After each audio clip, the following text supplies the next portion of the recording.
ஸ்ரீரங்கத்தை பொறுத்த வரைக்கும் நம்ம விஐபி தொகுதி, ஸ்டார் தொகுதி அப்படின்னு பேசுகிறமே தவிர்த்து 60% கிராமங்களில் இன்னும் அடிப்படை வளர்ச்சி கூட இங்கே கிடையாது.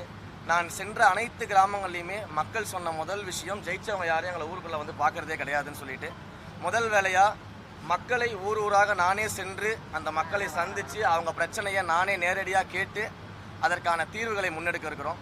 அதே போல் பல அடிப்படை பிரச்சனைகளை மக்கள் என்கிட்ட சொல்லியிருக்கிறாங்க.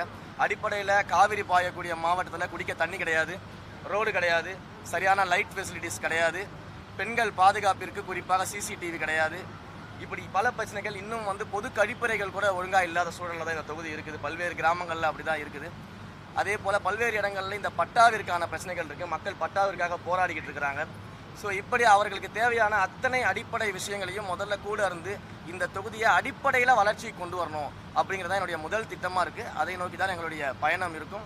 ஒவ்வொரு மாதமும் இந்த தொகுதியினுடைய மக்களை அந்தந்த ஊருக்கே போய் சென்று பொது இடத்துல அவங்கள சந்தித்து அவங்களுடைய பிரச்சனையை கேட்டு அதை சரி செய்யணும். இதை ஒவ்வொரு மாதமும் தொடர்ந்து அவங்களை சந்திக்கக்கூடிய அந்த ப்ராக்டிஸை பண்ணணும் அப்படின்னு நினைக்கிறேன்.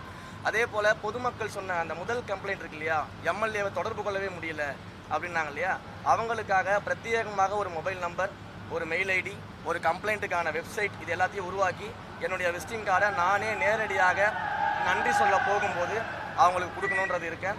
அதே போல் ஒவ்வொரு ஒன்றியத்திலும் ஒரு எம்எல்ஏ குறை தீர்ப்பு அலுவலகம் அப்படின்றத நான் பர்சனலாக தொடங்கி அந்த அலுவலகத்தின் மூலமாக நேரடியாக வரும் கம்ப்ளைண்ட்ஸ், புகார்கள், தேவைகளுக்கு அடுத்த 10 நாட்களுக்குள்ள தீர்வை நோக்கி என்ன நடவடிக்கை எடுக்க முடியுமோ அந்த நடவடிக்கை எடுப்பேன்னு ஆல்ரெடி நான் பொதுமக்கள்கிட்ட எல்லார்கிட்டையும் வாக்குறுதி கொடுத்துருக்கிறேன்.